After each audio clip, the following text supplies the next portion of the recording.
साथियों, नमस्कार। मैं रविंद्र चंद्र गुप्ता, आप सबों का इस वीडियो में स्वागत है। साथियों, आज के संपादक में हम लोग विचार करेंगे सुनिश्चित हो दान का सदुपयोग। सुनिश्चित हो दान का सदुपयोग।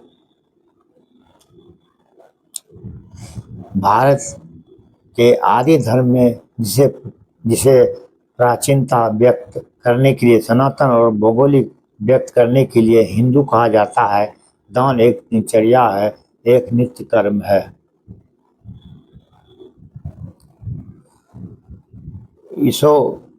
ईशोपनिषद में उल्लेख है, त्याग की भावना के साथ भोग करो, लालच मत करो। धन किसका हुआ है, दान किसी कामना से नहीं किया जाता है, और जो कामना से किया जाता है उसे तुच्छ माना जाता है। सात्विक या श्रेष्ठ दान के बारे में गीता में कहा गया है कि अपना कर्तव्य मानकर सही व्यक्ति को सही समय और स्थान पर दिया दान ही श्रेष्ठ होता है। इसलिए हिंदू धर्म में दान लेने और उसका हिसाब किताब और उपयोग करने वालों के लिए नियम भी कड़े बनाए गए हैं। तप और स्वाध्याय से तपे और समाज सेवा को समर्पित लोग ही दान के प्रबंधन और सदुपयोग का दायित्व निभा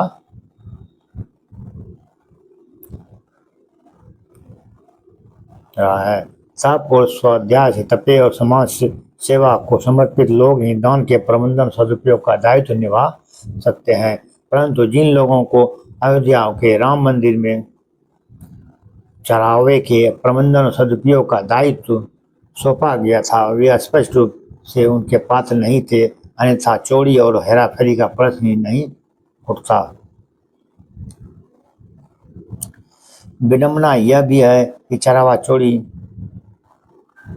के आरोपों से घिरे लोगों में से अधिकांश राष्ट्रीय स्वयंसेवक संघ से जुड़े रहे हैं, जो अपनी स्थापना की शताब्दी मनाते हुए नए मनुष्य के निर्माण की बातें कर रहा है।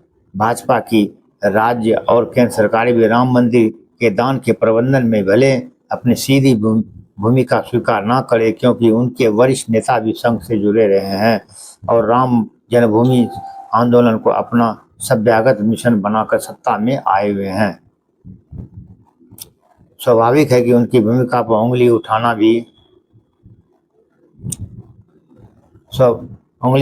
भी स्वाभाविक है कि बल्कि सवाल तो जांच प्रक्रिया की गंभीरता और पारदर्शिता पर भी उठ रहे हैं। अयोध्या के राम जन्मभूमि मंदिर को हिंदू आस्था के प्रतीकों के सदियों से जारी प्रभाव के विराम और उनकी पुनः प्रतिष्ठा के उद्घोष के रूप में देखा जाता है। इसीलिए वहाँ हुई चढ़ावा चोरी ने लोगों को विशेष रूप से विचलित किया है। यह सब स्वयं को हिंदू हित रक्षक बताने वाली सरकार की छत्रछाया में हुआ, जिसने इस पीड़ा को और बढ़ाया है। इसलिए सरकारी जांच पर संदेह होना स्वाभाविक ही है। दक्षिण भारत के जिन मंदिरों का वित्तीय प्रबंधन राज्य सरकारों को देखरेख में है, वहाँ और भी गंभीर घोटाले होते रहे हैं। भारत में सबसे अधिक चढ़ावा प्राप्त करने वाले मंदिर तिरुपति देवस्थानम के प्रसाद में 2 साल पहले मिलावटी घी के प्रयोग का मामला सामने आया। पिछले वर्ष केरल के सबरीमला मंदिर से सोने की चोरी का विवाद हुआ था। वैसे जो मंदिर सरकारों की देखरेख में नहीं है, वे भी हेराफेरी से अछूते नहीं रहे हैं। 3 साल पहले केदारनाथ धाम मंदिर में से करोड़ों के सोने की चोरी के आरोप लगे थे। बद्रीनाथ धाम में भी चढ़ावा चोरी के आरोप लगे हैं, जिनकी जांच जारी है।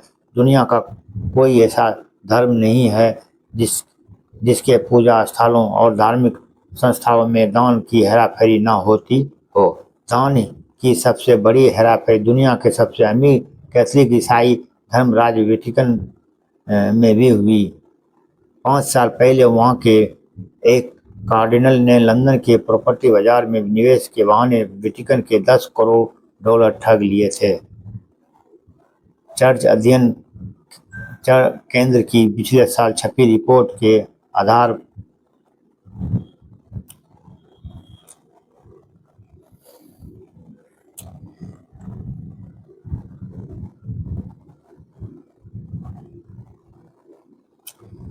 एशिया और यूरोप में समय समय पर ज़कात के नाम पर ठगने वाले फर्जी इस्लामी संस्थाएं पकड़ी जाती हैं, लेकिन दूसरे धर्मों के पूजा स्थलों और संस्थाओं में दान की हेराफेरी का होना राम मंदिर में के दान की चोरी से लगे आघात को कम नहीं किया कर सकता। देश के आर्थिक विकास के साथ साथ हिंदू आस्था का भी पुनर्जागरण हो रहा है और उसके साथ साथ चढ़ावे और दान की मात्रा भी बढ़ रही है।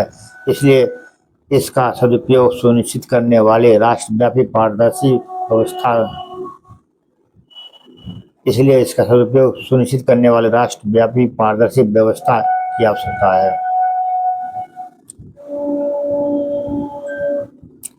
इसलिए इसका सदुपयोग सुनिश्चित करने वाले राष्ट्रव्यापी पारदर्शी व्यवस्था की आवश्यकता है।